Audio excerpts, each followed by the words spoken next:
नमस्कार दोबारा में आपका स्वागत है। मैं हूं आरफा खानम शेरवानी। कश्मीर घाटी में हालात चिंताजनक बन गए हैं, इस हद तक चिंताजनक बन गए हैं कि वो पुराना जो सपना है, जो बुरा सपना है, उसकी याद दोबारा आ रही है। जब 90 के दशक में बड़ी तादाद में कश्मीरी पंडितों को वहां से पलायन करना पड़ा था, क्योंकि वही हालात दोबारा बनते हुए नजर आ रहे हैं। हालांकि गृह मंत्रालय के स्तर पर हम देख रहे हैं कि अलग अलग दौर की बैठकें हो रही हैं, हालात पर काबू पाने की कोशिश हो रही है, लेकिन ऐसा लगता है काफ़ी हद तक ये कहा जा सकता है कि फ़िलहाल जो मौजूदा सरकार है वो कश्मीर पर अपनी नीति पर कामयाब होती हुई नज़र नहीं आ रही है। और कई तरह के मुश्किल सवालों का सामना भारत की मोदी सरकार को भी करना पड़ेगा, इसके अलावा उस मीडिया को भी जिसने इस हद तक इन हालात को यहाँ पहुँचाने का काम किया। अब 3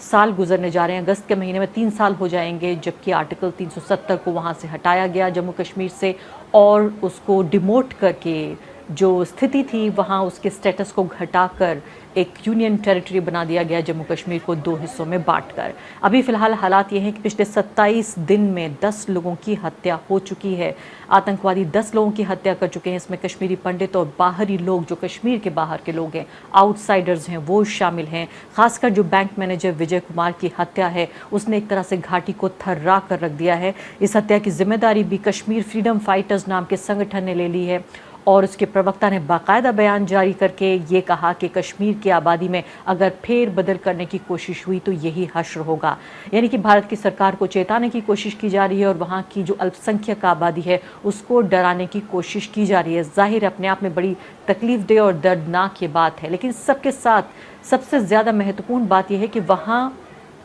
जो बसे हुए या बसाए गए जो कश्मीरी पंडित हैं वो वहाँ से निकलने की जब कोशिश कर रहे हैं तो पंडितों का आरोप ये है कि उन्हें वहाँ जो लोकल स्थानीय प्रशासन है वो निकलने नहीं दे रहा है। इस पर बाकायदा अरविंद केजरीवाल ने बयान भी जारी करके ये कहा कि क्या कश्मीरी पंडितों को उनकी कॉलोनीज़ में बंद कर देना, उनकी तालाबंदी कर देना, क्या ये इंसाफ है? अरविंद केजरीवाल ने बाकायदा इस बात को कहा है, क्योंकि आरोप ये लगा रहे हैं जो कश्मीरी पंडित हैं कि उनके जो आसपास के जो इलाके हैं वहाँ सख्त पाबंदियां हैं। बाहर जो सिक्योरिटी फोर्सेस हैं उनके मोहल्लों के बाहर पुलिस और अर्धसैनिक बलों की भारी तैनाती वहाँ पर है, और किसी को भी बाहर निकलने की इजाज़त नहीं दी जा रही है। यहाँ तक कि मीडिया को भी उनके पास जाने की इजाज़त नहीं है। ऐसी खबरें कश्मीर घाटी से आ रही हैं, जगह जगहों से मिल रही हैं, जहां पर जो कश्मीरी पंडितों के जो कैंपसेस हैं उन्हें बाहर से बंद कर दिया गया है, क्योंकि सरकार इसे अच्छी तरीके से समझती है कि कश्मीर के अलावा जो रेस्ट ऑफ इंडिया है, भारत का बाकी जो हिस्सा है,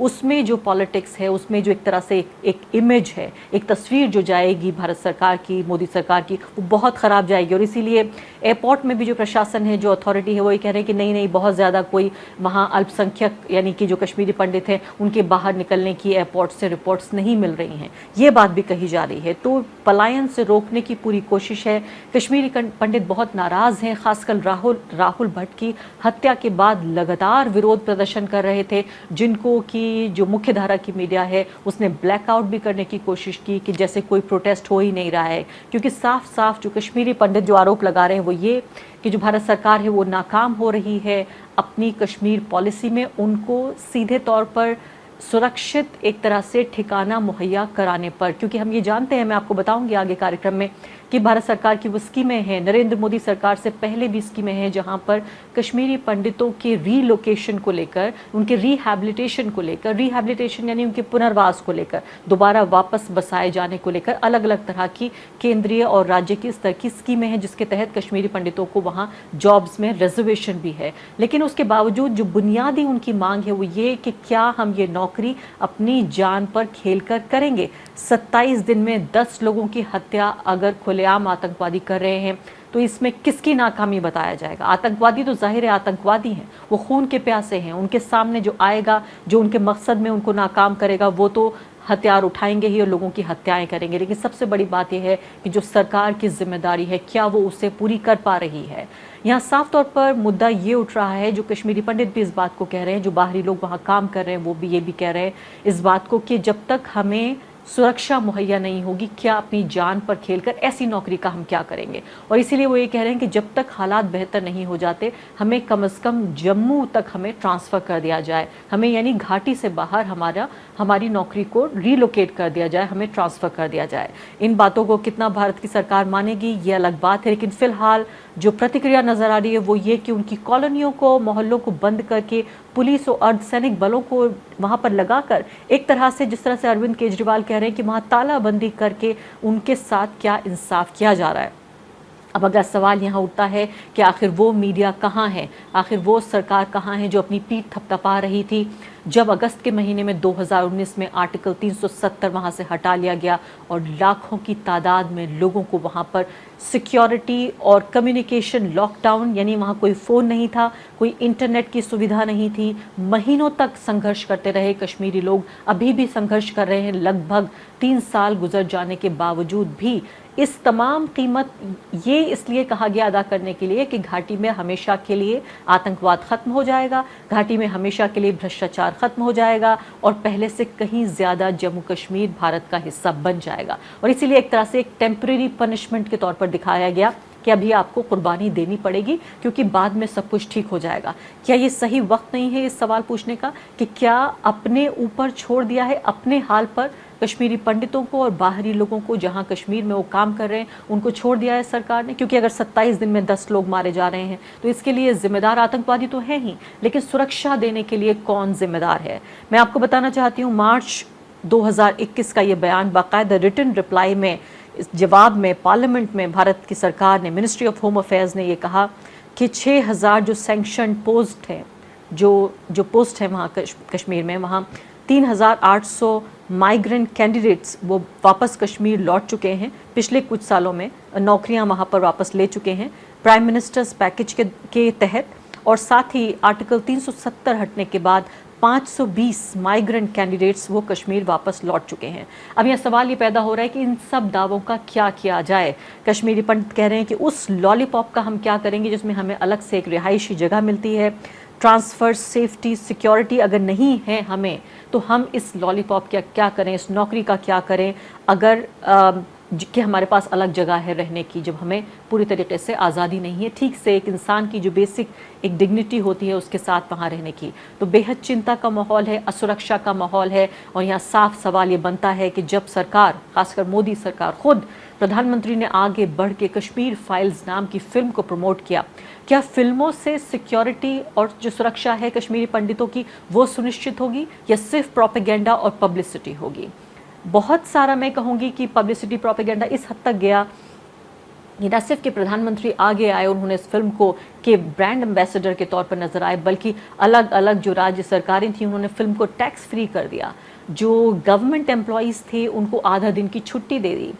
खुद भाजपा के कुछ जो नुमाइंदे थे उन्होंने free screening, public screening film की शुरू कर दी और इसको एक प्रोपेगेंडा के ऐसे हथियार के तौर पर इस्तेमाल किया गया कि अब इस फिल्म के बनने के बाद कश्मीरी पंडितों की तमाम समस्याएं हल हो गई हैं। और अगर आपको ये छोटी सी मैं लिस्ट दूं कि किस तरह से लोग कब कब मारे गए हैं, तो 17 मई 2022 को 52 साल का एक व्यक्ति जिसका नाम रंजीत सिंह था, कृष्ण लाल राजौरी के रहने वाले कृष्ण लाल का बेटा, उसको मार दिया गया और 3 अन्य लोग जख्मी हो गए थे एक ग्रेनेड के हमले में। और 12 मई 2022 की ये घटना है, राहुल भट्ट नाम का व्यक्ति जिस पर आपने द वायर पर कार्यक्रम भी देखा था, एक सरकारी एम्प्लॉई था, वो कर्मचारी था जिसको मार दिया गया था आतंकवादियों के ज़रिए। तहसील ऑफिस में मारा गया था, चंदना तहसील ऑफिस थी सेंट्रल कश्मीर के बड़गाम डिस्ट्रिक्ट में। 13 अप्रैल 2022 को कुलगाम डिस्ट्रिक्ट में जम्मू कश्मीर के एक सिविलियन जिसका नाम सतीश कुमार सिंह राजपूत था, उसको मार दिया गया था। अस्पताल में जब उसको भर्ती कराया गया तो वो वहीं पर उसकी मौत हो गई। और इसके अलावा वो पेशे से एक ड्राइवर था। इसके बाद लश्कर-ए-इस्लाम नाम से कोई संस्थान है जिन्होंने वार्निंग दी थी कि तमाम कश्मीरी जो हिंदूज़ हैं वो कश्मीर घाटी छोड़कर चले जाएं वरना यही खमियाजा भुगतना पड़ेगा। अप्रैल 4 को भी घटना हुई जिसमें बालकृष्ण भट्ट नाम के व्यक्ति थे। 17 अक्टूबर 2021 की घटना है, एक गोलगप्पे वाले को, बिहार का एक व्यक्ति था, गरीब आदमी, अरविंद कुमार शाह के नाम से, उसको मार दिया गया। अरविंद कुमार शाह। अक्टूबर 7 में घटना हुई, सुपेंद्र कौर एक सिख स्कूल प्रिंसिपल थी। और इसके अलावा अक्टूबर 5, यानी मैं आपको सिर्फ ये कुछ घटनाक्रम बता रही हूँ जिसमें अलग अलग या तो बाहरी लोग हैं वो या कश्मीरी पंडित हैं जिसको आतंकवादी एक टारगेटेड किलिंग के तौर पर निशाना बनाते रहे हैं। अभी ये तकलीफ़ का, दुख का लम्हा है, लेकिन सवाल पूछने और सख्त सवाल पूछने का ये मौका भी है कि क्या फ़िल्म बनाने से, सिर्फ प्रोपेगेंडा करने से, सिर्फ टेलीविज़न पर बहसें करने से, सिर्फ ये तस्वीरें दिखाने से, जो 2019 में अगस्त के महीने में आर्टिकल 370 हटाया गया, जो बहुत ही असंवैधानिक एक तरह से काम था सरकार का, उसके बाद बताया गया कि अगस्त के महीने में तभी लोग वहाँ पर जम्मू कश्मीर में जश्न मना रहे हैं, नाच रहे हैं, सब कुछ बहुत अच्छा है, सब शांति हो गई और हमेशा के लिए जम्मू कश्मीर की तमाम समस्याओं का हल हो गया है। आज मीडिया की जवाबदेही का वक्त है, आज मोदी सरकार की जवाबदेही का वक्त है कि आखिर इन तमाम प्रोपेगेंडा, पब्लिसिटी और भारत के बाकी हिस्से में जो जम्मू कश्मीर के नाम पर, कश्मीर के नाम पर जो राजनीति की जाती है, क्या उसका खमियाजा कश्मीरी पंडित भुगत रहे हैं। द वायर के और वीडियोस देखने के लिए सब्सक्राइब करें और बेल आइकन पर क्लिक करें। स्वतंत्र पत्रकारिता की आर्थिक मदद करने के लिए डिस्क्रिप्शन में दिए गए लिंक पर जाएं और अपनी राशि चुनें।